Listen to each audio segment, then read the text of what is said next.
दररोज नव्याने जगायला शिकायला पाहिजे. स्वामी विवेकानंदांनी सांगितलेला हा एकदम सुंदर विचार आहे. उठा, जागे व्हा आणि ध्येय पूर्ण होईपर्यंत थांबू नका. आपल्या आयुष्यात प्रत्येक दिवस हा नवीन संधी घेऊन येत असतो. काही दिवस थकवणारे असतात, तर काही दिवस आनंद देणारे असतात. पण प्रत्येक दिवस आपल्याला काहीतरी शिकवून जात असतो. तर हाय हॅलो, मी प्रियंका तुम्हा सगळ्यांचं पुन्हा एकदा स्वागत करते अजून एका नवीन ब्लॉगमध्ये. तर कसे आहात तुम्ही सगळे? मस्त ना? तर मस्तच राहा. आशा करते की तुम्ही खूप छान, मस्त आणि मजेतच असाल. सकाळची सुरुवात जर शांत आणि नीट झाली ना, तर पूर्ण दिवस एकदम छान जातो. आता मी सकाळी 5:45 वाजता माझ्या दिवसाची सुरुवात केली आहे आणि आता टिफिनची तयारी करायला घेतली आहे. आज पालकची भाजी बनवतीये आणि खरं तर ना रोज तेच काम, तीच धावपळ असते आपली. पण आपण त्याकडे कोणत्या नजरेने बघतो त्यावर सगळं डिपेंड असतं. दररोज नवीन काही मोठं घडेलच असं काही नसतं. पण दररोज स्वतःला नव्याने उभं करणं हे आपल्याच हातात असतं. स्वामी विवेकानंदांनी सांगितलं आहे, की एक विचार घ्या आणि त्यालाच तुमचं आयुष्य बनवा. म्हणून आता मी प्रयत्न करते, की प्रत्येक दिवस थोडा शांत आणि प्रोडक्टिव्ह आणि मनापासून जगायचा.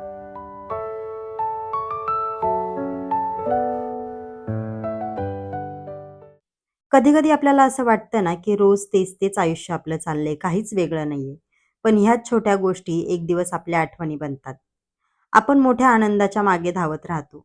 पण खरं सुख बहुतेक वेळा ना, अशा साध्या क्षणांमध्येच असतं. दररोज येणारा दिवस हा परफेक्ट असेल असंही नाही. पण दररोज नवीन सुरुवात नक्की करता येते. काम किती आहे यापेक्षा आपण ते कोणत्या मनाने करतो ना, हे जास्त महत्त्वाचं असतं. आणि खरं सांगायचं तर ना, आयुष्य आपल्याला रोज काही ना काही शिकवत असतं. फक्त आपण त्या गोष्टी लक्ष देऊन समजून घेतो का नाही हे महत्त्वाचं असतं. आधी ना मला असं वाटायचं, की मोटिव्हेशन म्हणजे कायम आनंदी राहणं, मोठी-मोठी स्वप्न बघणं किंवा सतत काहीतरी वेगळं करणं. पण आता हळू मला समजते, की खरं मोटिव्हेशन हे रोजच्या साध्या आयुष्यातच दडलेलं असतं. सकाळी उठून पुन्हा नवीन दिवसाची सुरुवात करणं, घरची कामं सांभाळणं, आपल्या माणसांची काळजी घेणं, स्वतःला मेंटली स्ट्राँग ठेवण्याचा प्रयत्न करणं, हे सगळंही तितकंच महत्त्वाचं आहे. तर चला आता इथे मी फूड प्रोसेसरमध्ये ना पीठ मळायला घेतलं होतं आणि एका ताईंची कमेंट होती, की याच्यावरती डिटेल असा व्हिडिओ बनव. पण एकाच गोष्टीवरती व्हिडिओ बनवला, की ते पण बोरिंग वाटतं. म्हणून म्हटलं चला इथे तुम्हाला दाखवून देईन. आता इथे फूड प्रोसेसरमध्ये ना मी 3 चमचे कप म्हणजे 3 कप मी इथे पीठ घेतलेलं आहे. त्यामध्ये थोडंसं तेल, थोडंसं मीठ टाकून घेतलंय आणि थोडंसं आधी फिरवून घ्यायचं फूड प्रोसेसरमध्ये जेणेकरून सगळं एकत्र छान मिक्स होईल. त्यानंतर एकदम हळू-हळू थोडंसं पाणी टाकत, अंदाज घेत आपण हे पीठ मळायचंय. जास्त एकदम पाणी टाकायचं नाही, नाहीतर पीठ एकदमच पातळ होऊन जातं. तुम्ही जसं-जसं दररोज पीठ मळाल ना याच्यामध्ये, तेव्हा तुम्हाला आयडिया येईल की किती आपण पाणी टाकलं पाहिजे. एकदम थोडं-थोडं पाणी टाकत-टाकत ना हे असं फिरवून घ्यायचं असतं. आता इथे तुम्हाला दिसत असेल मी खूप थोडं-थोडं पाणी टाकत-टाकत हा डो तयार करतेय. आतमध्ये आपल्याला एक अंदाज येतोच, की अजून किती पाणी टाकावं लागेल तेव्हा हा डो तयार होईल. तसा तुम्हाला सुद्धा अंदाज येईल. मी पण असं 2-3 दिवस शिकले, की किती पाणी टाकावं लागेल. पहिले 1 दिवस माझ्याकडून पातळ झालं फर्स्ट डेला. पण नंतर ते आरामात मी शिकले ह्याच्यामध्ये पीठ कसं करायचं ते. एकदम परफेक्ट असा हा पिठाचा गोळा तयार होतो. तुम्हाला दिसला असेल एकदम इझिली. फक्त काय करायचं थोडं-थोडं पाणी टाकायचं. एकदम जास्त-जास्त पाणी टाकायचं नाही. बस एवढंच त्याला काही वेगळी ट्रिक वगैरे नाहीये. मी अशाच पद्धतीने हे पीठ मळून घेत असते.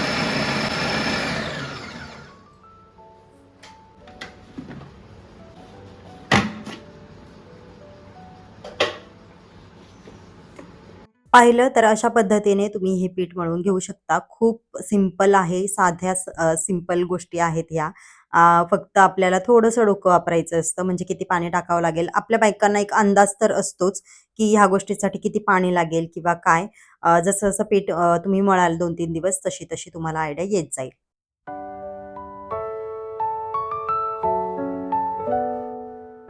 तर आजच्या माझ्या ना ह्या पालकच्या भाजीत थोडीशी गडबडच झाली होती. कारण ना मी पहिला विचार केला होता, की नॉर्मल मी पालकची भाजी बनवेन आणि नंतर मध्येच मला काय विचार आला काय माहिती नाही. मग नंतर मी असं ठरवलं, की चला आज लसुणी पालक करूया. इतकी छान लागते ही भाजी. लसूण थोडासा छान ठेचून टाकायचा त्याच्यामध्ये. तुम्ही इथे पाहिलंच असेल. खरंच खूप अप्रतिम लागते ही भाजी. याच्यामध्ये तुम्ही छान असं पनीरसुद्धा मिक्स करून घेऊ शकता. आता माझ्याकडे घरामध्ये पनीर अवेलेबल नव्हतं म्हणून मी पनीर ॲड नाही केलं. तुम्ही ह्याच्यामध्ये पनीर ॲड केलं तरी खूप छान लागते ही भाजी. तुम्ही खरंच खूप एन्जॉय कराल. मला तर भरपूर आवडते आणि माझ्या घरातल्यांना सुद्धा खूप आवडते. म्हणून मी ती स्पेशली विचार आला माझ्या मनामध्ये, की अरे आपण खूप दिवस झालं ती बनवली नाही. म्हणून मी चिरलेली पालक ती पुन्हा मिक्सरमध्ये बारीक केली आणि त्याचा लसूणी पालक बनवला. तर चला, आता पुन्हा मी माझ्या मेन मुद्द्याकडे येते. कधी-कधी ना आपण स्वतःलाच कमी समजायला लागतो. कारण सोशल मीडियावर सगळ्यांचं आयुष्य खूप परफेक्ट दिसतं आपल्याला. आपण बऱ्याच ठिकाणी रील्स बघतो, Instagramवरती, FBवरती बऱ्याच ठिकाणी आपण रील्स किंवा सोशल मीडियावरती प्रत्येकाची लाईफ बघत असतो. प्रत्येकजण काहीतरी अचीव्ह करताना दिसतो. कोणीतरी ट्रॅव्हल करत असतं, कोणीतरी लक्झरी लाईफ जगत असतं आणि मग आपल्याला वाटतं, की आपण काहीच करत नाही. पण खरं आयुष्य हे कॅमेरामागे चाललेलं असतं आणि ते असतं एकदम साधं-सुधं आयुष्य. रोज उठून जबाबदाऱ्या पार पाडणं, स्वतःच्या लोकांसाठी वेळ देणं आणि परिस्थिती काहीही असली तरी पुढे चालत राहणं. हेही खूप मोठं असतं. कारण सोशल मीडियावरती दिसणारं प्रत्येक हसू खरं असेलच असं नाही. प्रत्येक सुंदर दिसणाऱ्या व्हिडिओमागे किती स्ट्रगल असतात, किती स्ट्रेस असतो, किती रिअल प्रॉब्लेम्स असतात हे कोणीच दाखवत नाही. आपण फक्त लोकांच्या आयुष्यातल्या हायलाइट्स बघत असतो आणि त्यांची तुलना आपल्या रोजच्या साध्या आयुष्याशी करत असतो आणि तिथेच आपण चुकतो. कारण आपल्या आयुष्यात ज्या गोष्टी आहेत ना, त्या पण खूप सुंदर आहेत. आपलं घर, आपली माणसं, रोजचं शांत आयुष्य, 2 वेळचं समाधानाने खाल्लेलं जेवण, आपल्या माणसांसोबत हसलेले ते क्षण, ह्या सगळ्या गोष्टी खूप मौल्यवान आहेत. पण आपण त्या इतक्या सहज घेतो, की त्याची किंमतच विसरून जातो. आपल्याला कायम असं वाटतं, की काहीतरी मोठं मिळालं कीच आनंद होतो. पण असं नसतं. कधी-कधी देवाने आपल्याला जे दिलं आहे ना, तेच एखाद्याचं स्वप्न असू शकतं. हे आपण विसरून जातो. ज्या आयुष्याला आपण साधं-सुधं आणि बोरिंग आयुष्य समजत असतो ना, त्यासाठी सुद्धा कितीतरी लोकं प्रार्थना करत असतात. आणि म्हणून दुसऱ्यांच्या लाईफशी स्वतःची तुलना करण्यापेक्षा स्वतःचं आयुष्य मनापासून जगायला शिका. कारण प्रत्येक सकाळ ही नवीन संधी घेऊन येते, नवीन विचार घेऊन येते आणि नवीन होप घेऊन येते. काल काहीही झालं असलं, तरी आज पुन्हा नव्याने सुरुवात करता येते आणि कदाचित यालाच खरं आयुष्य म्हणतात. आता बघा ना, हे जास्वंदीचं फूल किती साधं आहे, पण तरीही किती सुंदर वाटते. निसर्ग आपल्याला अशाच रोज इतक्या सुंदर गोष्टी देत असतो. फक्त त्या थांबून अनुभवायला आपण विसरतो. मलाही पूर्वी असंच वाटायचं, की खूप मोठ्या गोष्टींमध्ये खूप मोठा आनंद असतो. पण आता असं जाणवतं, की सकाळची शांत हवा, देवासाठी तोडलेलं एक छान ताजं सुंदर फूल, घरातली ती शांतता, ह्याच छोट्या गोष्टी मनाला खरा आनंद देतात. आणि खरंच, जेव्हा मन खूप भरकटतं ना, तेव्हा देवासमोर काही क्षण शांत बसलं ना, की सगळ्या गोष्टी हलक्या वाटायला लागतात. प्रत्येक गोष्ट आपल्या कंट्रोलमध्ये नसते. पण विश्वास ठेवून पुढे जात राहणं हे मात्र आपल्या हातात असतं. माझ्या या झाडांना पाणी घालताना मला नेहमी एक गोष्ट जाणवते. कोणतीही गोष्ट एका दिवसात मोठी होत नाही. रोज थोडी त्याची काळजी घ्यावी लागते, थोडा वेळ द्यावा लागतो, पेशन्स ठेवावे लागतात. तेव्हाच ती हळू वाढत जाते. आणि खरं सांगायचं तर ना, आपल्या आयुष्याचंही असंच असतं. आपण सगळे लगेचच रिझल्ट शोधत असतो. लगेच बदल हवा असतो. लगेच सक्सेस हवी असते. पण काही गोष्टींना वेळ द्यावा लागतो. स्वतःलाही ग्रो होण्यासाठी वेळ द्यावा लागतो. आजकाल आपण इतके कंपॅरिझनमध्ये अडकलो आहोत ना, की दुसऱ्यांचं आयुष्य बघून स्वतःचं आयुष्य अपूर्ण वाटायला लागतं. पण प्रत्येकाचं टायमिंग वेगळं असतं. जसं प्रत्येक झाड एकाच वेगाने वाढतं असं नाही. तसंच प्रत्येक माणसाचा प्रवासही आता हे जास्वंदीचं माझं झाड बघताय ना तुम्ही, किती छान वाढतंय ते. जितकी त्याला छान फुलं येतायत तितकंच ते खाली झुकतंय सुद्धा. आणि खरं सांगायचं तर माणसाचंही तसंच असायला पाहिजे. आयुष्यात आपण कितीही पुढे गेलो, कितीही काही मिळवलं, तरीही आपल्या स्वभावात एक नम्रपणा असणं खूप महत्त्वाचं आहे. कारण जे खरंच मोठं असतं ना, तो कधीच स्वतःचा मोठेपणा दाखवत नाही. आजकाल सोशल मीडियावरती सगळ्यांना स्वतःला प्रूव्ह करायची इतकी घाई आहे. कोण जास्त सक्सेसफुल आहे, कोणाचं जास्त आयुष्य परफेक्ट आहे, कोण जास्त हॅपी दिसतंय.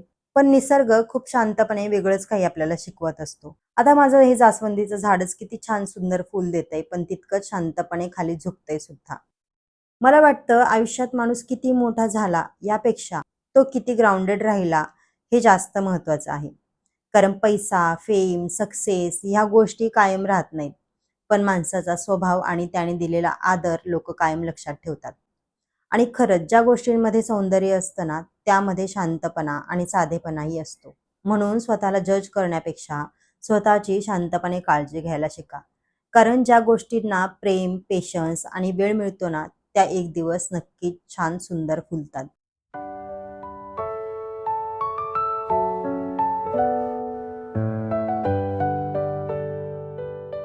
येणारा प्रत्येक दिवस हा आपल्याला नव्याने जगण्याची संधी देत असतो. काल काय झालं, कोणत्या गोष्टी चुकीच्या झाल्या, कोणत्या गोष्टी मनासारख्या झाल्या नाहीत याचा विचार करत बसलो ना, तर आपण आजचं सुंदर आयुष्य जगायलाच विसरून जातो. म्हणून मला असं वाटतं, की प्रत्येक सकाळ नव्या विचारांनी सुरू करायला पाहिजे. नवी उमेद, नवीन पॉझिटिव्हिटी आणि स्वतःवरचा नवीन विश्वास घेऊन दिवसाची सुरुवात करायला पाहिजे. आयुष्य रोज बदलत नसतं, पण आपण आयुष्याकडे बघण्याची नजर मात्र नक्की बदलू शकतो. दररोज नव्याने जगायला शिकायला पाहिजे, कारण प्रत्येक दिवस हा देवाने दिलेला एक नवीन चान्स असतो. स्वतःला अजून चांगलं बनवण्यासाठी, शांत राहण्यासाठी आणि मनापासून आयुष्य जगण्यासाठी. आणि म्हणूनच मी म्हणते, की येणारा प्रत्येक दिवस छान एन्जॉय करत जगायला शिका. कोणाचाही विचार न करता फक्त आपल्या स्वतःच्या आनंदाचा, आपल्या फॅमिलीच्या आनंदाचा विचार करून आपण येणारा प्रत्येक दिवस छान एन्जॉय केला पाहिजे, छान जगला पाहिजे. तर चला आजचं दुपारचं रुटीन तुमच्यासोबत थोडंसं शेअर करते.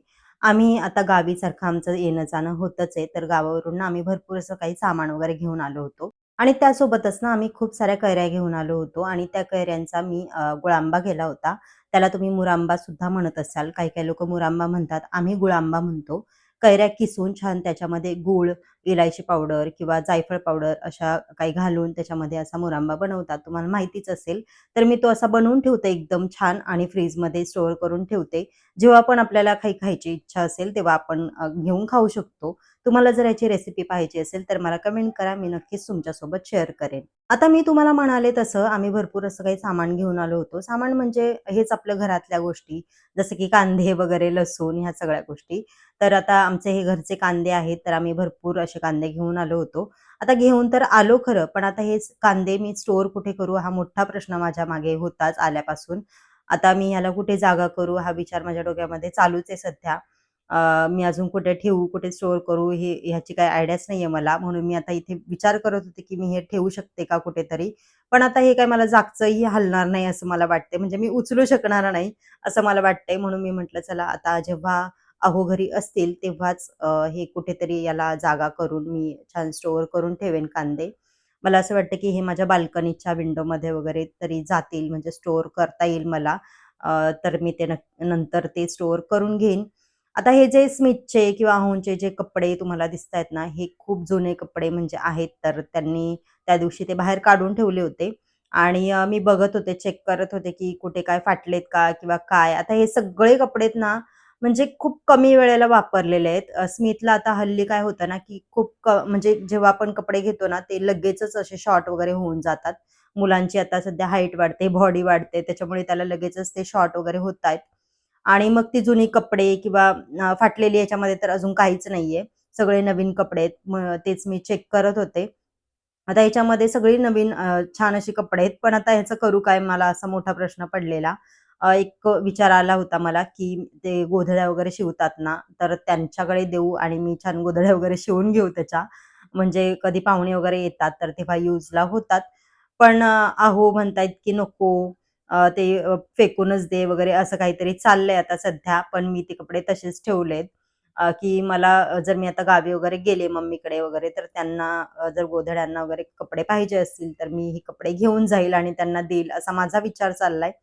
पण ठीक आहे आता बघूया चला. जसं मी मागे म्हणाले, की आपल्या घरामधले जेवढे पण काही कपडे असतात जुने पुराणे जे आपण नाही वापरत, तर ते कपडे आपण आपल्या घरातून नक्कीच काढले पाहिजेत. याने भरपूर अशी निगेटिव्हिटी कमी होते आपल्या घरामधले. आता यामध्ये माझे सुद्धा कपडे काही ॲड व्हायचेत. मी अजून काही माझे कपडे बाहेर काढलेले नाहीयेत, जे नाही मी यूज करत. भरपूर अशी कपडे आहेत माझे, काही कुर्ता वगैरे आहेत, काही टी-शर्ट्स आहेत, ट्राउझर्स आहेत. ज्या भरपूर काही कपडे आहेत जे मी स्वतः नाही यूज करत आहे आणि मला आता ते घराच्या बाहेर काढायचे. कारण मग जेव्हा मला नवीन कपडे घ्यायचे असतात ना, तेव्हा अहो म्हणतात, की "पूर्ण एवढं वॉर्डरोब भरलंय आणि तरीही तुला नवीन कपडे पाहिजेच का?" असं होतं आणि म्हणूनच मी आता ठरवलंय, की जेवढे पण मी काही कपडे यूज करत नाहीये ना, तेवढे अक्षरशः मी फेकून देणार आहे. नाहीतर मग असंच त्याचं काहीतरी रियूज वगैरे करेन.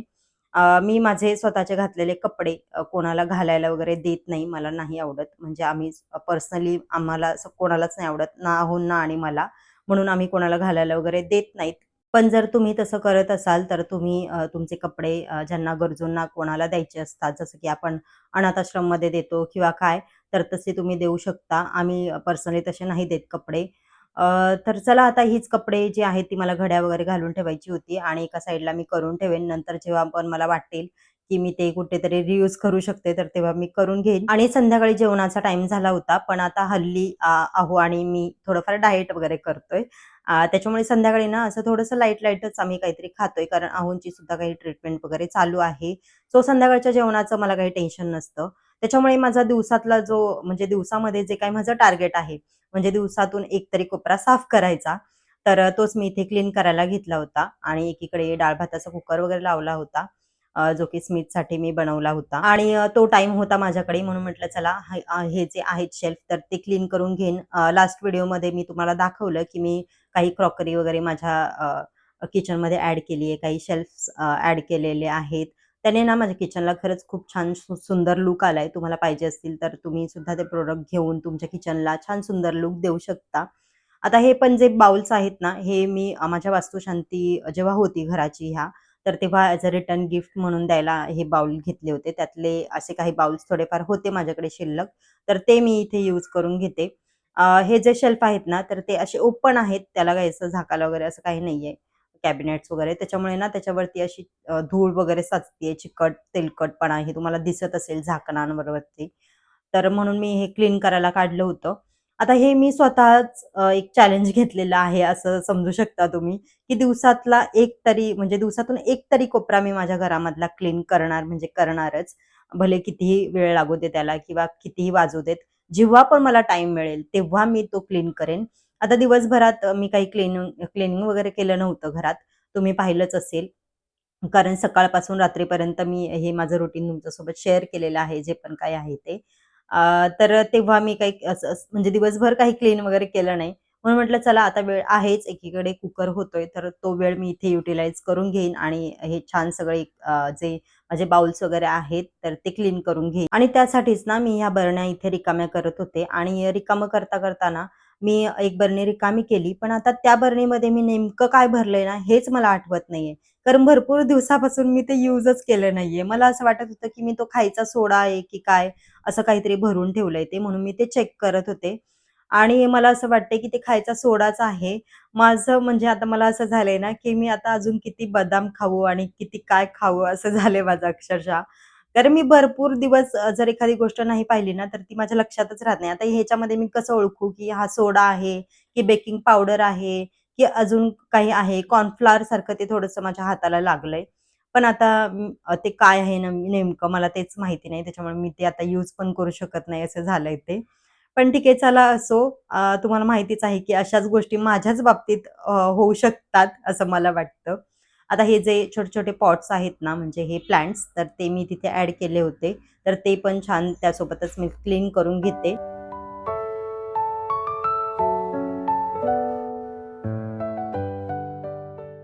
आपण जर आपल्या घरातला दररोज एक तरी कोपरा असा छान क्लीन केला ना, बघा किती घरामध्ये किती छान वाटतंय. तुम्हालाही असं माझ्यासारखं क्लिनिंगचं वेड असेल, तर तुम्ही नक्कीच हे चॅलेंज घेऊ शकता. म्हणजे दिवसातला अर्धा तास का होईना मी माझ्या घरासाठी काढेन.